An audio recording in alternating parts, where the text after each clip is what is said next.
Graça e paz, meus irmãos. Bom dia a todos. Aqueles que nos acompanham também pela internet, como já foram instruídos, que possamos dedicar esse tempo para ouvir a voz do Senhor. E eu queria, antes mesmo de anunciar o texto bíblico, queria perguntar a você e chamar você à reflexão. Você já se sentiu inapto para alguma coisa? Ou inapropriado para uma tarefa, a ponto de desejar nascer de novo?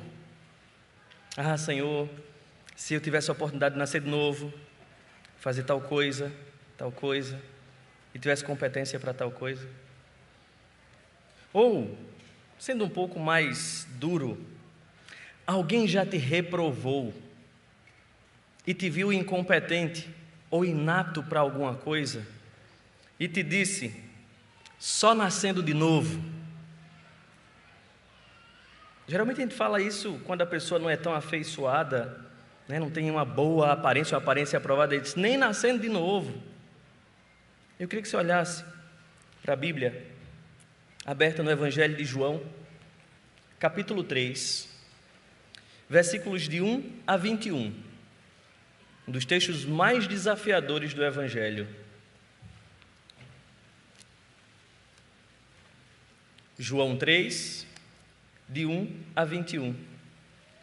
Diz assim a Escritura: Havia entre os fariseus um homem chamado Nicodemos, um dos principais dos judeus. Este, de noite, foi até Jesus e lhe disse: Rabi, sabemos que o Senhor é mestre vindo da parte de Deus, porque ninguém pode fazer estes sinais que o Senhor faz, se Deus não estiver com ele. Jesus respondeu: em verdade lhe digo, que se alguém não nascer de novo, não pode ver o reino de Deus.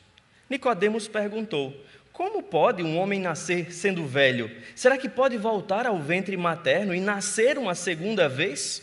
Respondeu Jesus: em verdade lhe digo, quem não nascer da água e do Espírito não pode entrar no reino de Deus. O que é nascido da carne é carne, e o que é nascido do Espírito é Espírito. Não fique admirado por eu dizer: vocês precisam nascer de novo. O vento sopra onde quer, você ouve o barulho que ele faz, mas não sabe de onde ele vem, nem para onde ele vai. Assim é todo o que é nascido do Espírito. Então Nicodemos perguntou: como pode ser isto? Jesus respondeu: você é mestre em Israel e não compreende estas coisas? Em verdade lhe digo, que nós falamos do que sabemos e damos testemunho do que vimos, mas vocês não aceitam o nosso testemunho. Se vocês não creem quando falo sobre coisas terrenas, como crerão se eu lhes falar sobre as celestiais? Ora, ninguém subiu ao céu, a não ser aquele que de lá desceu, o Filho do Homem. E assim como Moisés levantou a serpente no deserto, assim também é necessário que o Filho do Homem seja levantado, para que todo o que nele crê tenha a vida eterna. Porque Deus amou ao mundo de tal maneira que deu o seu Filho unigênito, para que todo o que nele crê não pereça, mas tenha a vida eterna. Porque Deus enviou o seu Filho ao mundo, não para que condenasse o mundo, mas para que o mundo fosse salvo por ele. Quem nele crê não é condenado, mas o que não crê já está condenado, porque não crê no nome do unigênito Filho de Deus. A condenação é esta: a luz veio ao mundo, mas os homens amaram mais as trevas do que a luz, porque as suas obras eram más. Pois todo aquele que pratica o mal detesta a luz e não se aproxima da luz, para que as suas obras não sejam reprovadas. Quem pratica a verdade se aproxima da luz, para que as suas obras sejam manifestas, porque são feitas em Deus. Vamos orar? Muito obrigado, Senhor. Obrigado porque o Senhor nos concede, neste dia especial, a oportunidade de nos reunirmos aqui, reunirmos como o povo de Deus, como aquele que atende aquela convocação, Pai, de virmos para nos reunirmos, para adorar o nome do Senhor. E é tão maravilhoso, Senhor, saber que em Cristo podemos oferecer ao Senhor sacrifícios de louvor agradável ao Teu nome. É tão satisfatório, Senhor, saber que por meio de Cristo podemos nos aproximar do Senhor e que pela intercessão do Espírito nós podemos oferecer ao Senhor não só as nossas orações, não só os nossos cânticos, mas as nossas vidas, Senhor, como sacrifício vivo, santo e agradável. Obrigado, Senhor, por tão rico privilégio e por tão santa consciência dessas coisas. Obrigado, Pai, porque sabemos também que quando lemos a Tua palavra e ela é exposta diante de nós, nós ouvimos a Tua voz. Por isso nós te pedimos agora, Senhor, que o Senhor use este vaso de barro, para que a Tua voz seja audível ao nosso coração nesta manhã, e que possamos ser não somente confrontados, Senhor, corrigidos, exortados, mas também animados e educados e preparados para vivermos neste mundo caído e tenebroso, de forma santa e justa, que anuncie a glória do Senhor e que testemunhe o poder do Teu Evangelho. Fala conosco, Senhor, manifesta a Tua graça salvadora, em nome de Jesus. Amém. Amém. É um desafio gigantesco abrir a Bíblia nesse texto para expor, para pregar. O texto mais famoso de todo o Evangelho, de toda a Escritura, o texto mais famoso e que todas as pessoas sabem trechos dele de cor. É interessante que nós estamos diante de uma das passagens mais conhecidas de toda a Bíblia, e é uma das passagens mais importantes, e que por conhecermos ela e repetirmos ela muitas vezes, nós não mais nos atemos e nem percebemos a grandeza dos detalhes, a riqueza dos detalhes e a intenção com que essa passagem é posta diante de nós. Sem esse relato, deste discurso, deste diálogo de Jesus e Nicodemos, nós não conheceríamos um dos assuntos mais fundamentais da nossa fé. Nós não discutiríamos sobre o novo nascimento, a regeneração, a justificação, essa verdade fundamental, que eu digo um dos pontos mais importantes do Evangelho de João. É interessante que eu não posso esquecer, e vocês também não, por isso se faz necessário lembrar, que João está escrevendo o Evangelho para um público geral. Eu já disse aqui, nós sabemos que o Evangelho de João é um Evangelho universal, porque diferente dos sinóticos, que destinavam para um público bem específico, ou para uma cultura, ou para uma nação, João escreve para as pessoas de um modo geral.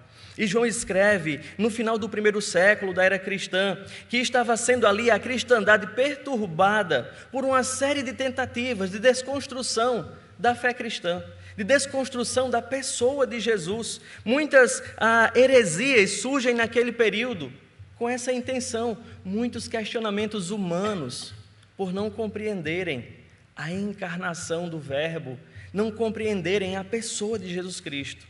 No contexto do Evangelho de João, o cristianismo vinha sendo atacado pela religiosidade helênica, aquele sincretismo dentro do Império Greco-Romano, mas não somente isso, vinha sendo atacado também pelo legalismo judaico, pela aquela imposição dos judeus que aderiam à fé sem conversão e queriam implantar todos aqueles ritos, todos aqueles sistemas como meios complementares ou necessários à salvação. João está combatendo também filosofias que surgem naquele contexto, como aquele dualismo de que a matéria é má e a alma é boa, e que isso ganha espaço no meio dos gnósticos, do gnosticismo nascente, e a imposição de tantos conceitos. João escreve para defender um só propósito, e fica claro em cada uma das passagens, cada uma das narrativas escolhidas por João, cada um dos milagres contados, que ele está defendendo, e ele almeja alcançar um propósito. Propósito esse que reitero, capítulo 20, versículos 30 e 31 do Evangelho de João, quando ele diz: na verdade fez Jesus diante dos discípulos muitos outros sinais que não estão escritos neste livro. Estes, porém, foram escritos e registrados, para que vocês saibam que Jesus é o Cristo, para que vocês creiam que Jesus é o Cristo, o Filho de Deus, e para que, crendo, tenham vida em seu nome. Cada uma das porções que nós lemos do Evangelho de João, nós não podemos divorciá-la deste propósito. E nós temos visto até aqui, cada um dos textos, entendendo dentro desse propósito maior, nós entendemos o sentido do que João vem dizendo, desde aquele prólogo Diferente de todos os outros evangelhos, João não começa narrando o nascimento de Jesus ou o anúncio do anjo. João começa falando da eternidade da pessoa do Verbo, da divindade da pessoa que se encarnou em Cristo. João defende e quer mostrar para a gente que, de fato, aquele Jesus que as pessoas conheciam, aquele Jesus que ele mesmo conhecia, ele disse, eu não conhecia dessa maneira, mas Deus me disse quem ele era, eu o vejo agora como Cristo. Ele diz, o Verbo se fez carne e habitou entre nós, cheio de graça, de verdade, e vimos a sua glória, glória como do unigênito do Pai. Mas não somente isso. No final do capítulo 1, nós vemos João defendendo que Jesus é o Cordeiro de Deus, é o Cristo, o Messias, e não porque ele era um dos discípulos que acompanhou Jesus, mas porque outros que viveram antes dele ou foram seu contemporâneo, conheceram Jesus e atestaram que Jesus não era qualquer homem, que Jesus era o Cristo, o Filho de Deus. No capítulo 2, nós já vimos aqui, que Deus mesmo, Jesus é o próprio Deus e provou isso pelos seus feitos, realizando pelo poder da sua vontade algo improvável, algo não executável por qualquer ser humano. Ele transformou uma substância em outra totalmente diferente, para que os discípulos dele crescem. E não só os feitos miraculosos, mas o próprio comportamento de Jesus mostrava que ele era alguém diferente.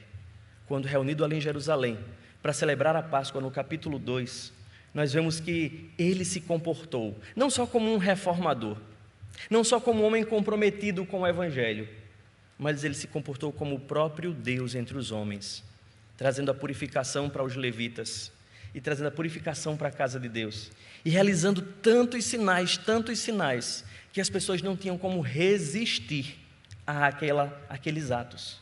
Muitos se convenceram de que Jesus era o Cristo. E o capítulo 2 termina dizendo que ele não se confiava àquelas pessoas, porque lhes conhecia o coração. Ele mesmo sabia o que era a natureza humana.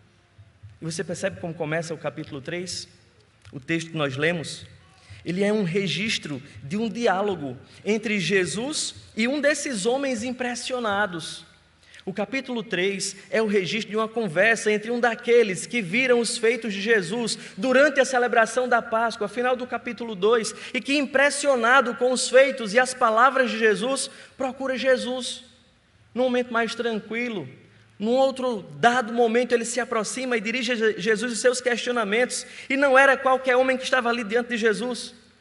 O texto do capítulo 3 diz que era um dos principais dos fariseus, Nicodemos.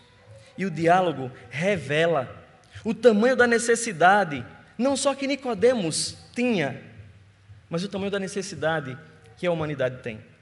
O diálogo, ele perde a característica de diálogo. Jesus apresenta a solução, ele só nascendo de novo, e passa, depois de responder as perguntas, a apresentar um discurso, um sermão, uma pregação.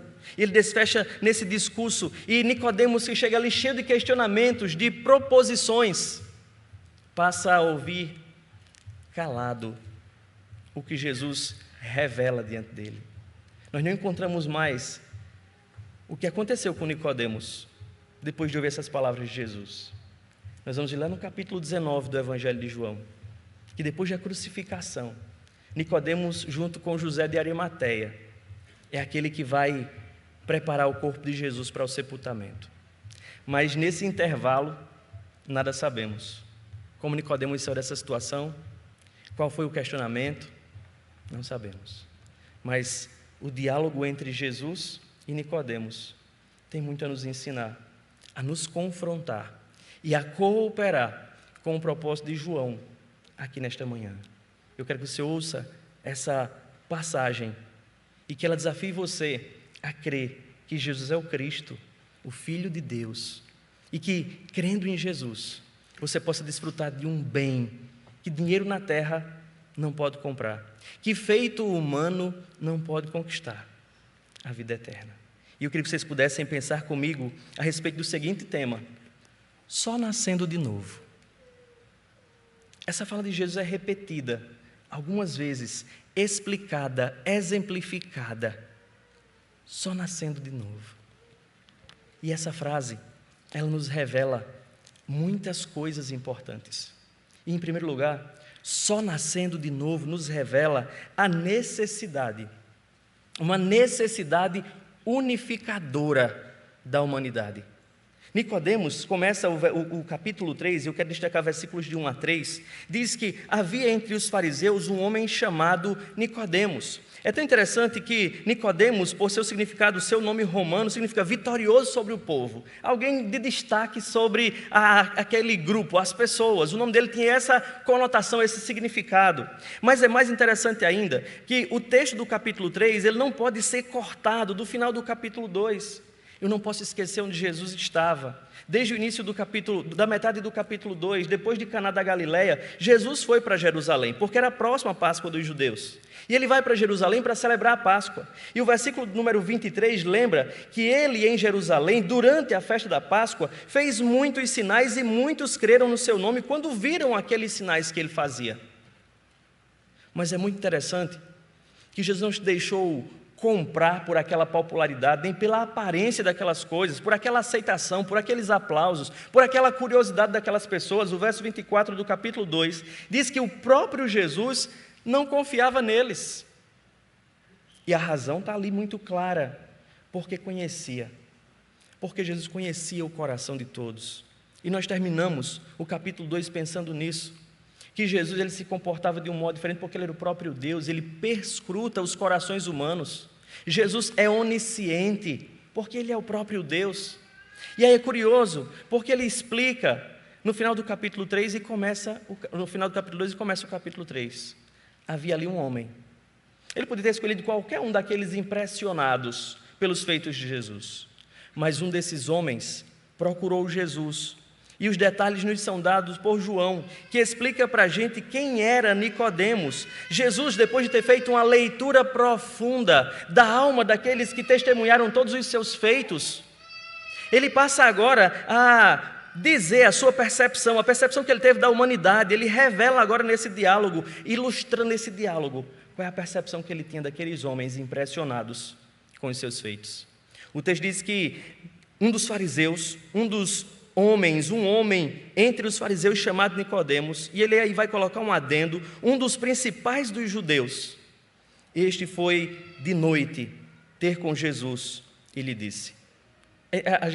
O foco do texto não é discutir por que Nicodemos foi de noite. A gente lê vários e ouve vários sermões e as pessoas querem discutir por que Nicodemos foi de noite. E não é objetivo de João dizer, ele estava se escondendo das pessoas. Não é nenhum desses objetivos. Talvez ele foi num horário mais tranquilo, num horário que ele teve oportunidade, porque as multidões cercavam Jesus. Ele foi ter à noite, não é o foco.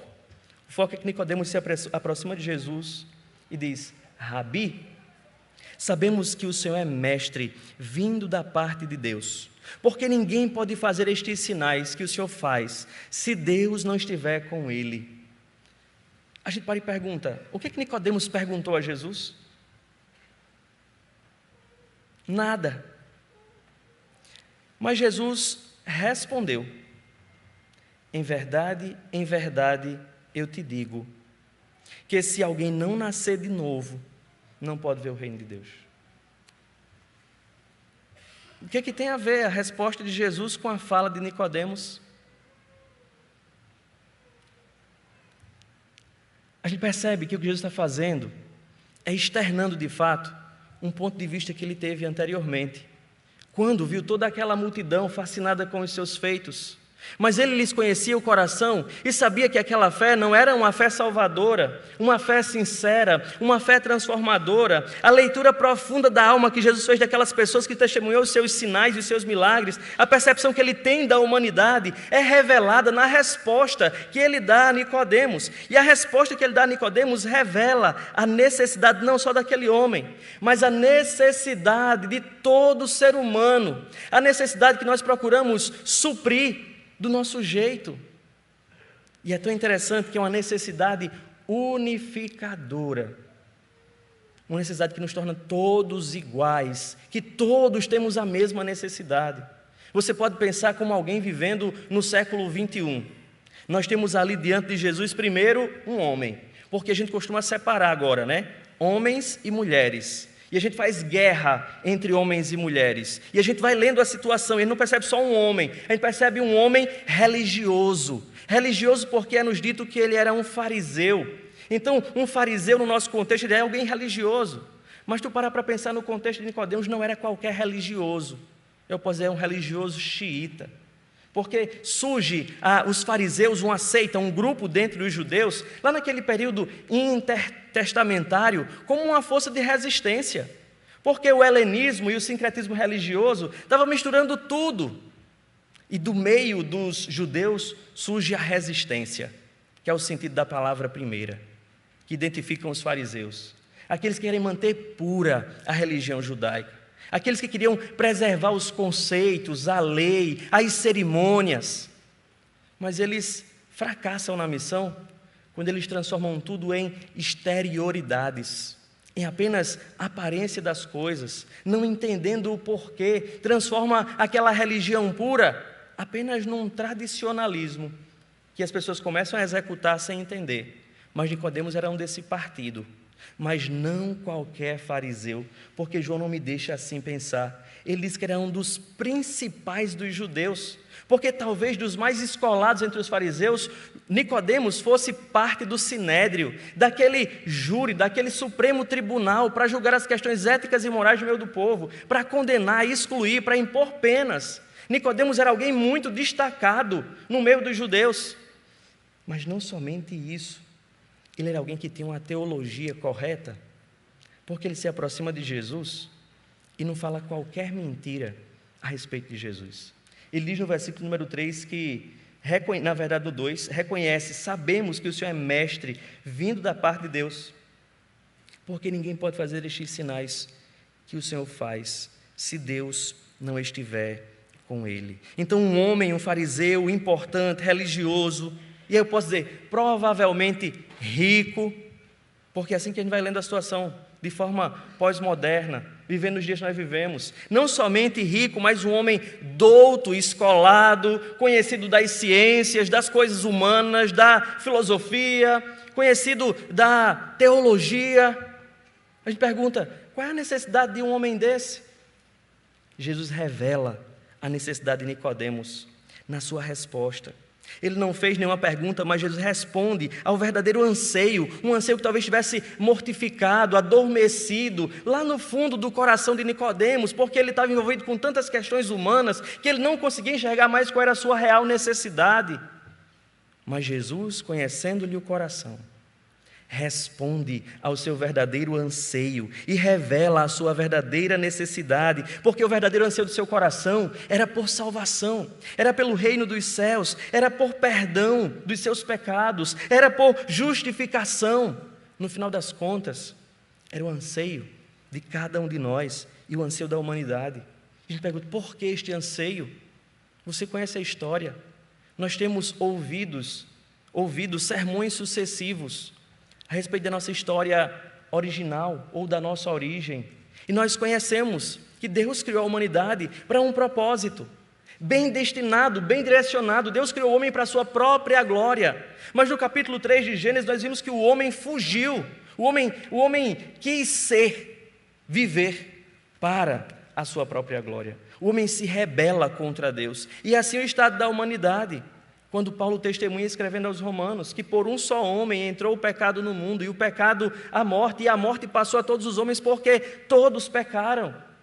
Ou Davi dizendo que não somos pecadores porque pecamos, mas pecamos porque somos pecadores. Ele diz, porque eu nasci em iniquidade e em pecado me concebeu minha mãe. E é por isso a real necessidade que nós temos de salvação, e é por isso que nós precisamos do reino dos céus.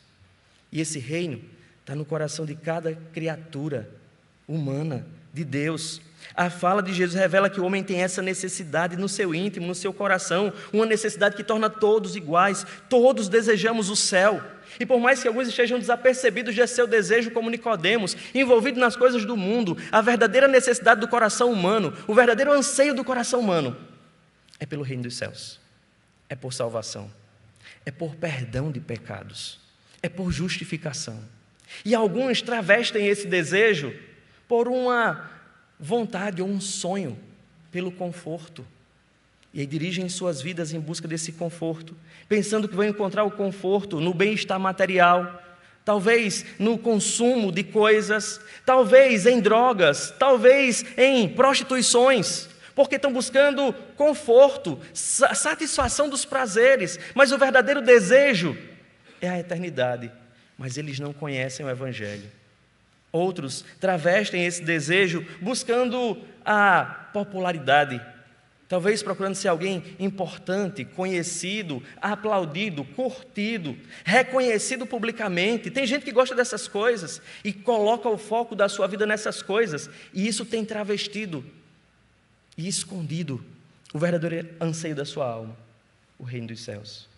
Nicodemos não perguntou a Jesus o que ele tinha que fazer para herdar o reino dos céus, mas Jesus respondeu o anseio que estava escondido no fundo da alma de Nicodemos, que é o anseio que perturba a alma humana e que o homem, pelos seus próprios esforços, tem procurado satisfazer a este anseio.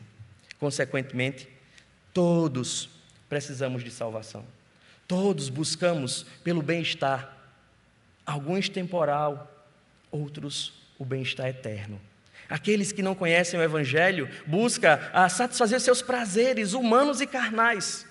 Mas aqueles que conhecem o Evangelho hoje entendem que o verdadeiro prazer está lá, como cantam desde os antigos: lá está o meu tesouro, lá onde não há choro, lá onde juntos cantaremos hinos de louvor ao Senhor. Este é o verdadeiro anseio da alma, e é isto que revela a frase de Jesus: tem que nascer de novo. Só nascendo de novo revela uma necessidade unificadora da humanidade. Mas não somente isso, o diálogo, ele volta, Jesus responde primeira vez, mas Nicodemos insiste. Nicodemos vem com uma espécie não de desdém, mas de verdade, de alguém que não está compreendendo o que está sendo dito. O versículo número 4 diz que Nicodemos agora faz uma pergunta. E ele diz: como é que pode o que você está me dizendo? Como pode um homem nascer sendo velho? Será que pode voltar ao ventre materno e nascer uma segunda vez? Nicodemos, ele externa de fato um questionamento, uma dúvida diante do que Jesus falou, uma resposta certeira, que foi no cerne do verdadeiro problema. Jesus, é importante que você nasça de novo. E nascer de novo, Jesus vai explicar agora, diante dessa pergunta sincera de Nicodemos, que não está entendendo nada daquele discurso, daquela fala. E Jesus reitera: em verdade lhe digo, quem não nascer da água e do Espírito não pode entrar no reino de Deus. O que é nascido da carne é carne, o que é nascido do Espírito é Espírito. Não fique admirado por eu dizer: tem que nascer de novo.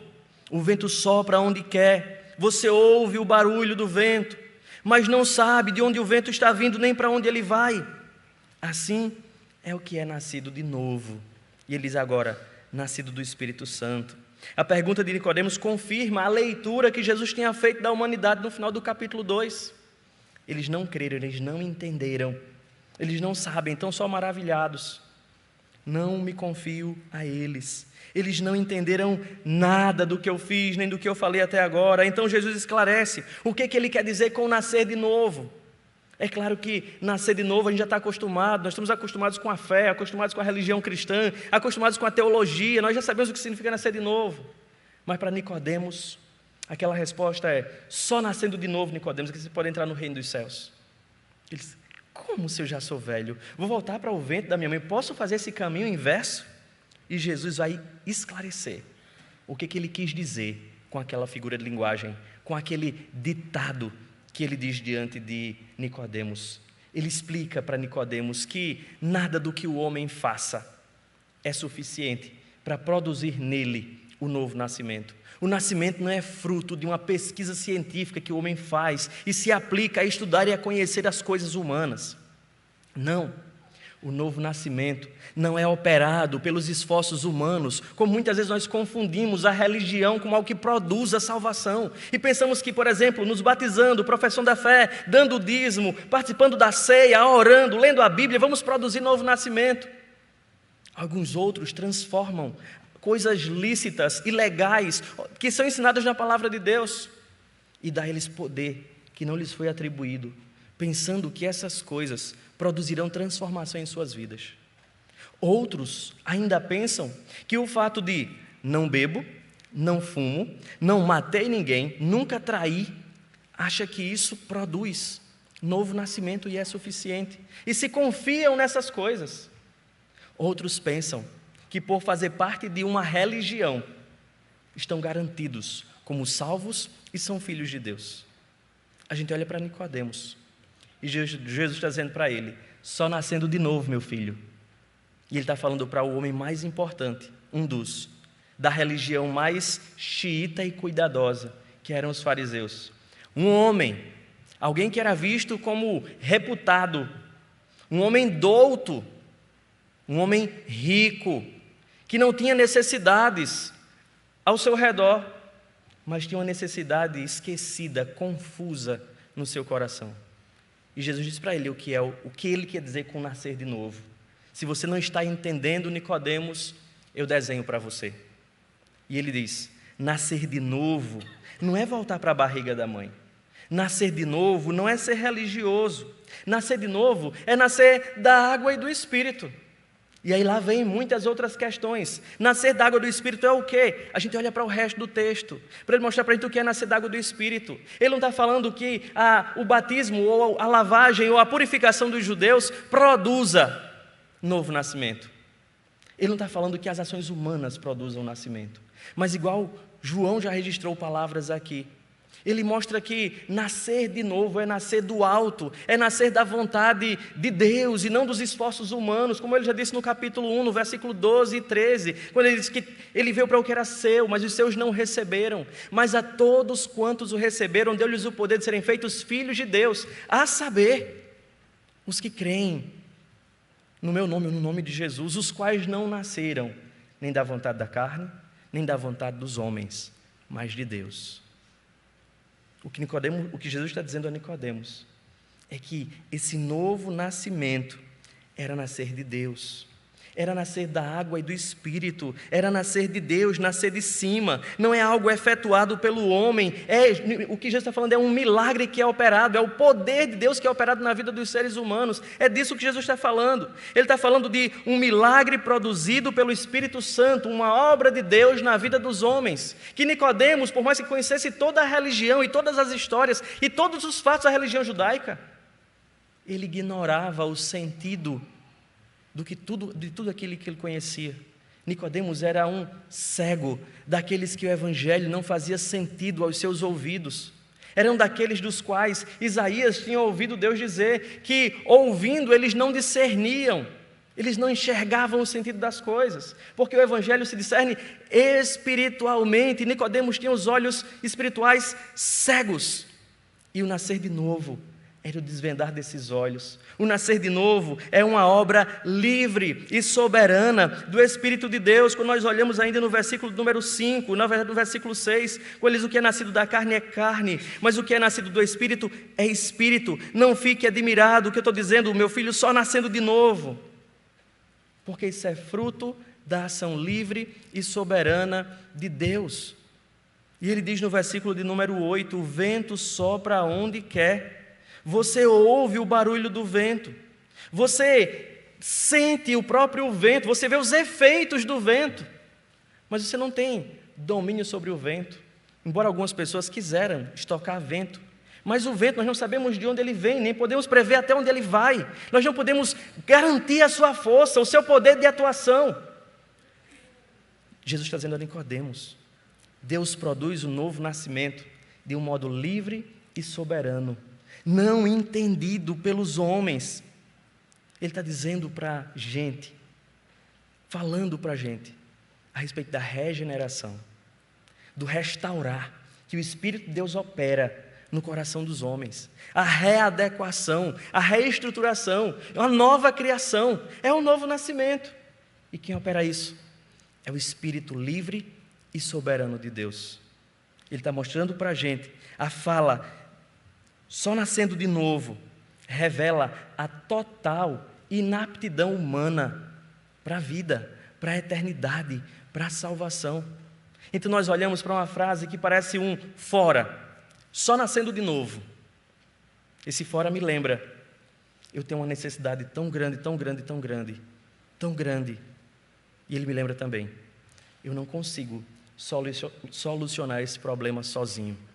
Não existe nada que o homem faça para solucionar sozinho ou para produzir novo nascimento.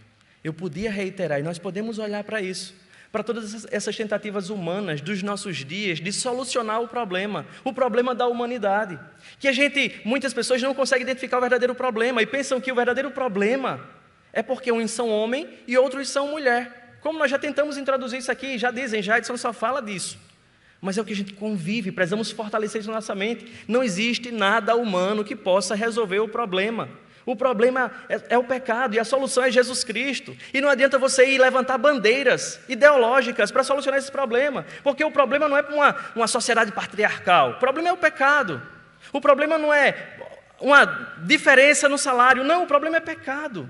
Não estou negando a realidade de um problema, eu estou negando que a solução que os homens tentam produzir não solve o problema, não resolve, não é eficiente, porque a leitura parte de um pressuposto errado.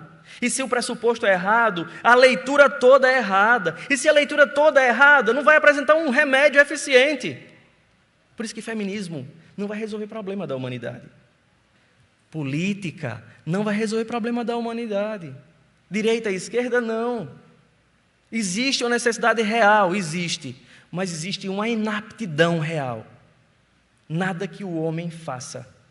Jesus está dizendo com essa frase, só nascendo de novo, que as nossas tentativas são vãs. Nós não conseguimos solucionar o problema que nos afeta. Nascer de novo significa uma obra operada de cima para baixo. Nascer de novo é uma ação miraculosa do Espírito Santo de Deus. E ele está dizendo isso para o homem mais douto da religião que podia existir naquele contexto. É por isso que o diálogo continua. E o versículo 9... tem alguém ali que agora jogou a toalha. Nicodemos, vou repetir, homem, religioso, rico, importante, doutrinado. Como é que pode um negócio desse? Eu não estou entendendo o que você está falando.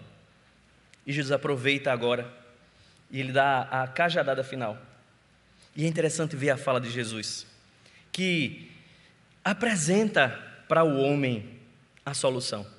Jesus fala de sua missão, Jesus fala de quem ele é, e ele descobre por que João escolheu esse diálogo, porque além de tão instrutivo e teológico, ele nos direciona para a verdadeira solução, para o que o homem realmente precisa. E Jesus começa dizendo a Nicodemos, como é que pode, rapaz? Vê, bem no nordestinês, você é mestre em Israel e não está entendendo do que eu estou falando? Porque tem muita gente hoje em dia que quer ser mestre. A gente está numa moda de falar assim, eu estou com um conhecimento aqui que eu quero compartilhar com você. Já viu as pessoas falando assim? Vamos compartilhar conhecimento, vamos guardar conhecimento, vamos em busca de conhecimento. E tem vindo uma época tão cientificista, que eu não sei se você entende o que eu quero dizer com essa palavra, que é uma supervalorização do conhecimento. E que as pessoas estão ali desejosas, se tornando especialistas e mestras em suas áreas, e elas ganham isso como o prêmio, o tesouro maior de suas vidas, e elas não conseguem mais ler a vida a partir da realidade ou da verdade. Cada uma começa a ler a vida a partir da sua ciência, e a ciência se torna a maior regra hermenêutica da vida, porque a ciência passa a ditar como você olha para os outros, como você olha para a Bíblia, como você olha para Deus. Aí Jesus chega para eles, como é que pode, rapaz? Tu não está entendendo do que eu estou falando? E ele está falando das coisas que ele conhecia. Olhe, em verdade eu digo a vocês, eu lhes digo, eu falo, nós falamos do que sabemos, nós damos testemunho do que vimos, mas você não aceita o nosso testemunho? Se vocês não creem quando nós falamos sobre coisas terrenas, como é que vocês vão crer quando eu começar a falar a vocês das coisas celestiais? Porque ainda eu não mudei de assunto, eu estou falando das coisas terrenas. Sabe aquele negocinho, lugar de fala, que é tão chatinho? Né? A pessoa só pode falar de uma coisa se ela tiver propriedade, tiver a experiência daquilo. É mais outra confusão, porque para a verdade não é a experiência, a verdade é a palavra de Deus revelada. Então eu não preciso me prostituir para falar de prostituição, eu não preciso viver como um ladrão para falar de roubo, eu não preciso ser adúltero para falar de adultério, porque a Bíblia já falou para mim, a verdade de Deus está acima das experiências. Mas Jesus fala aqui naquele discurso, ele diz, olha, nós falamos do que sabemos, eu estou falando das coisas que a gente compreende, e você não entende? É como se desse daí, doutor, a linguagem precisa nascer de novo. Você não tem competência para falar ou entender o que eu estou falando. E ele diz, ora, ninguém subiu ao céu, a não ser aquele que de lá desceu, o Filho do Homem. Então Jesus está falando com propriedade das coisas celestes, porque ele, falando das coisas do alto, porque ele mesmo é do alto. E ele chega no versículo 14, e ele dá o checkmate. E agora, nós não temos mais alguém questionador, alguém que veio para falar qualquer coisa, nós temos alguém enquadrado pelo discurso de Jesus, e aquele discurso, aquele diálogo se torna um discurso, e é a partir desse diálogo que a gente percebe toda essa real necessidade humana exposta, essa real inaptidão humana exposta, e a real solução também exposta, porque os versículos 14 e 15 diz, uma comparação é feita, a obra de salvação, a obra de redenção que Jesus está no mundo para realizar nesse contexto de Nicodemos, ela foi prefigurada no Antigo Testamento, e Jesus faz isso agora diante de Nicodemos, mostrando que ele não entendia nada do que ele celebrava e guardava até hoje, quando ele dizia, assim como Moisés levantou a serpente no deserto, assim também é necessário que o Filho do Homem seja levantado.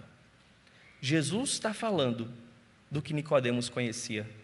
Jesus está falando da obra de salvação, que foi prefigurada lá no Antigo Testamento, mas que Nicodemos, que era doutor naquilo ali, não tinha conseguido perceber o seu sentido, o seu objetivo. Ele tinha apenas um fato, morto no passado, isolado, que ele contava, repetia, mas aquilo não produzia nada, não despertava nenhuma transformação, nenhuma emoção, nenhum apreço, nenhuma adoração, nenhuma devoção.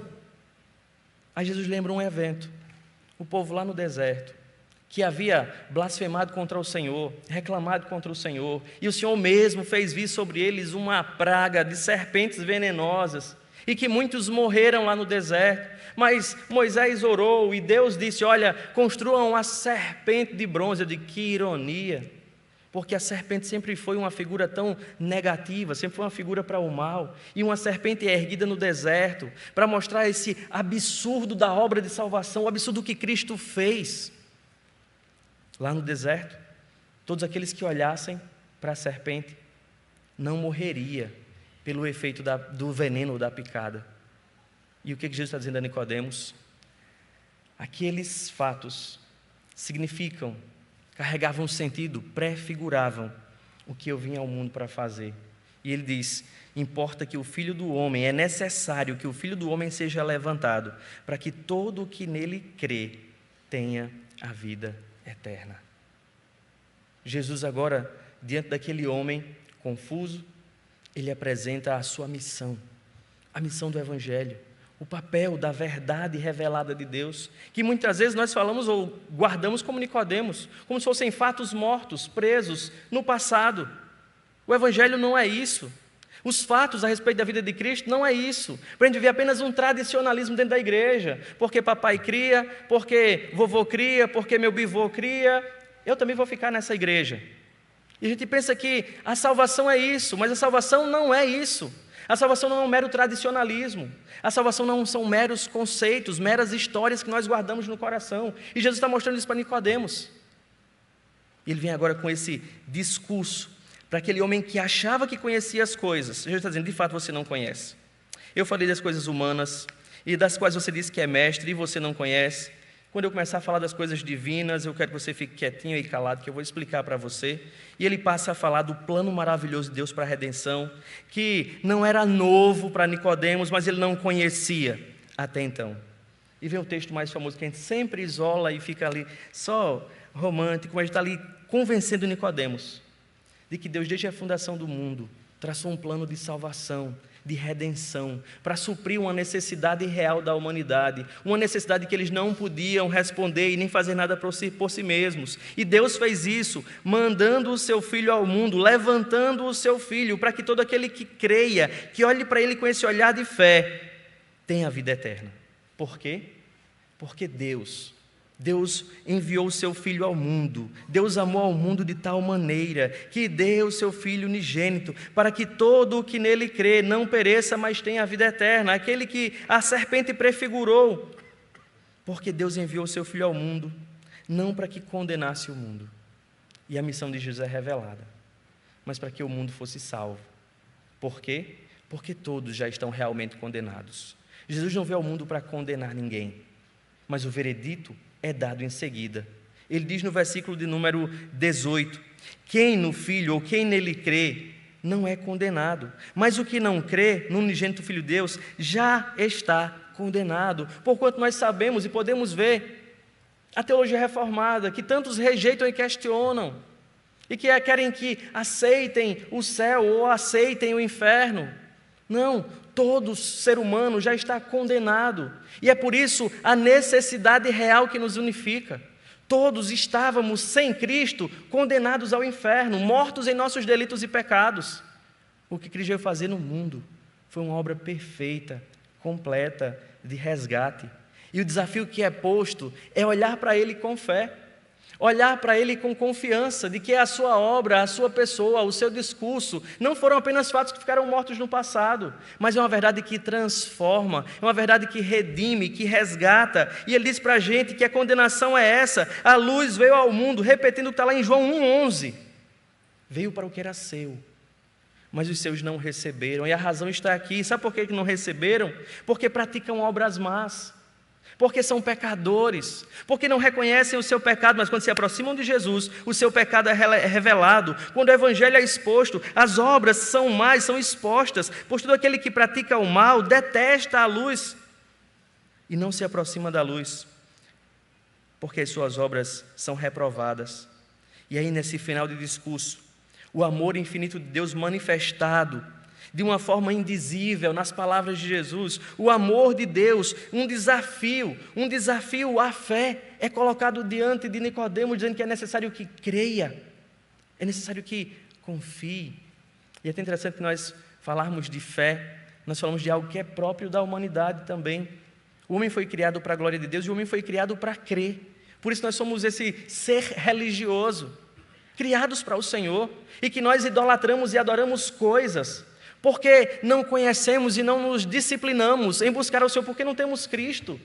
E a gente vê uma humanidade que idolatra, que adora suas próprias ideias, que adora o que produz com suas próprias mãos, que adoram a si mesmo, que adoram suas famílias e que esquecem do Senhor, que não adoram o Senhor.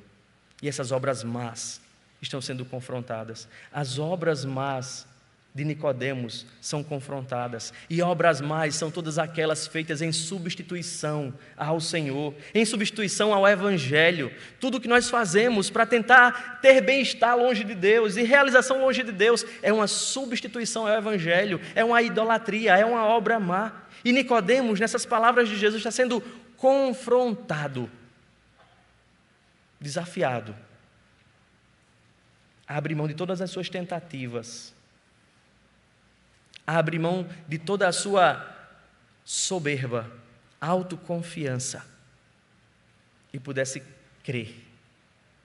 Uma palavra tão pequena, mas de dimensões tão desafiadoras. A gente sempre confunde crer com simplesmente acreditar em fatos.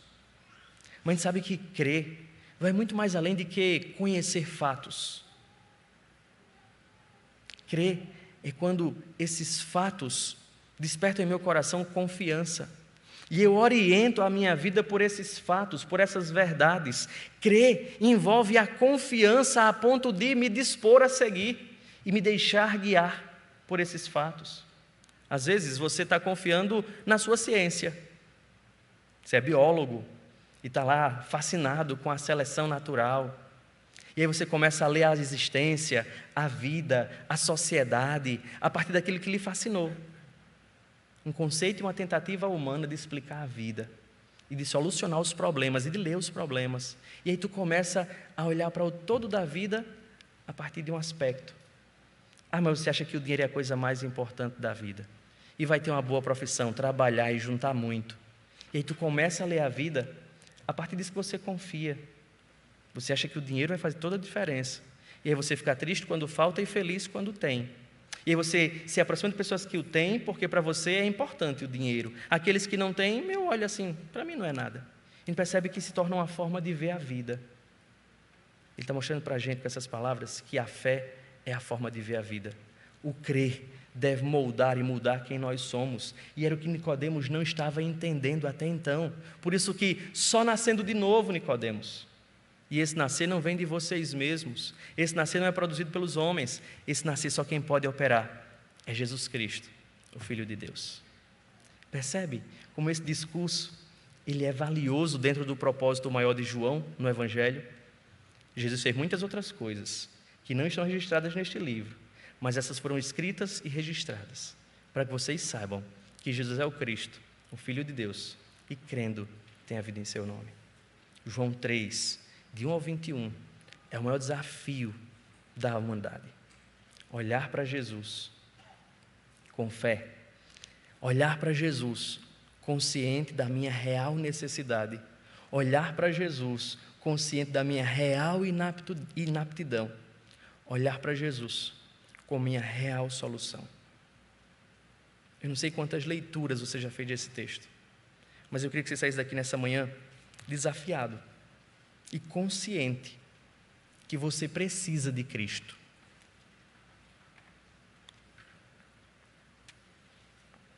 Eu posso estar falando para alguém que nunca provou de uma necessidade física e material.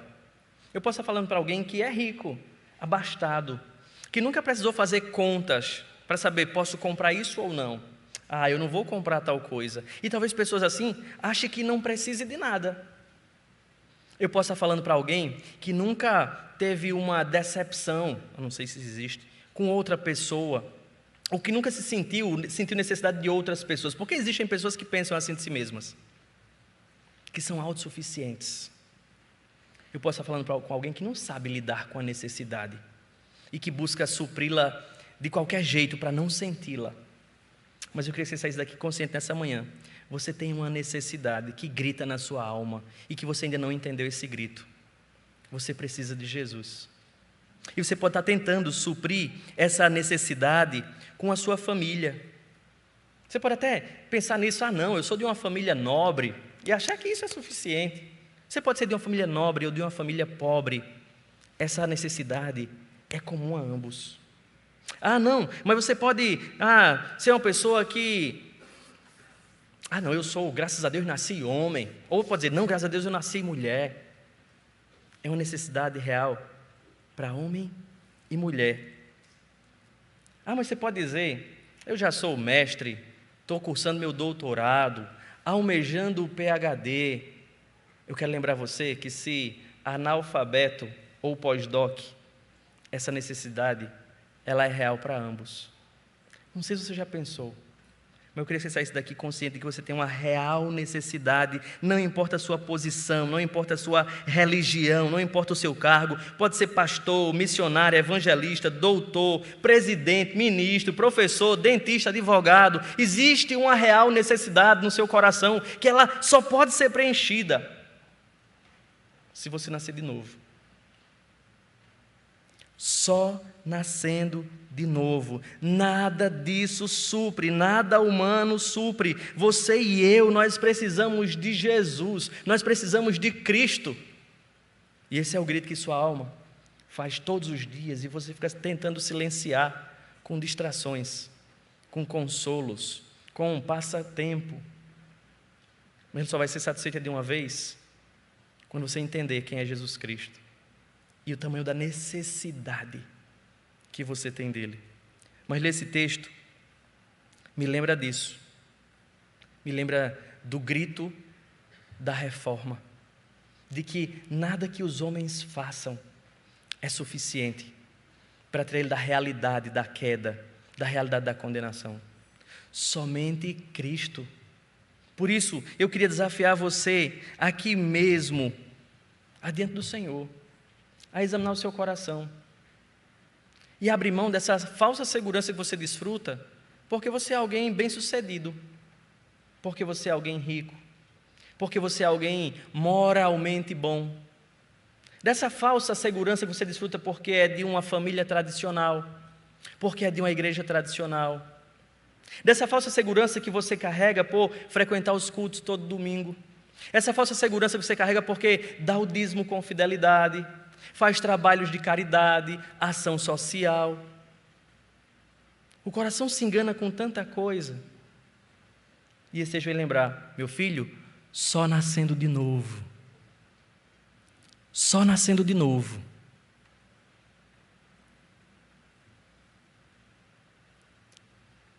Nada disso é suficiente. Só Cristo é necessário. Que essa frase possa ecoar no seu coração. E que se você nunca ouviu, você nunca sofreu uma decepção por ser feinho, ou por ser rejeitado por uma namorada ou uma namorada, só nascendo de novo, eu queria que hoje você entendesse, é com você. Só nascendo de novo é que você vai estar apto para o céu. E esse nascer de novo não existe longe de Cristo. Só Cristo pode efetuar na vida do homem a regeneração, a justificação, o novo nascimento. Somente pelo Espírito de Cristo, pela obra por Ele realizada. Por isso você tem que sair daqui consciente disso. Talvez a história de sua vida seja uma história vitoriosa, marcada pelo sucesso, por ser uma pessoa bem-sucedida. Talvez você hoje, até hoje nunca tivesse ouvido para você mesmo, só nascendo de novo. Mas Jesus respondeu assim a Nicodemos: só nascendo de novo. Hoje eu gostaria que você tomasse consciência da sua maior e real necessidade, do seu real e maior anseio, e que você pudesse sair daqui com a resposta. Somente Cristo pode fazer o homem nascer de novo e habilitá-lo e aperfeiçoá-lo para o reino dos céus. Feche os seus olhos. E diante desse trecho da Bíblia lido aqui nessa manhã, pense aí a respeito de você mesmo, de sua conduta na igreja, você que já é religioso e nunca pensou sobre sua real necessidade, você que é mestre, doutor e se alegra muito por essas coisas e sente prazer nessas coisas, será que você tem confiado nisso?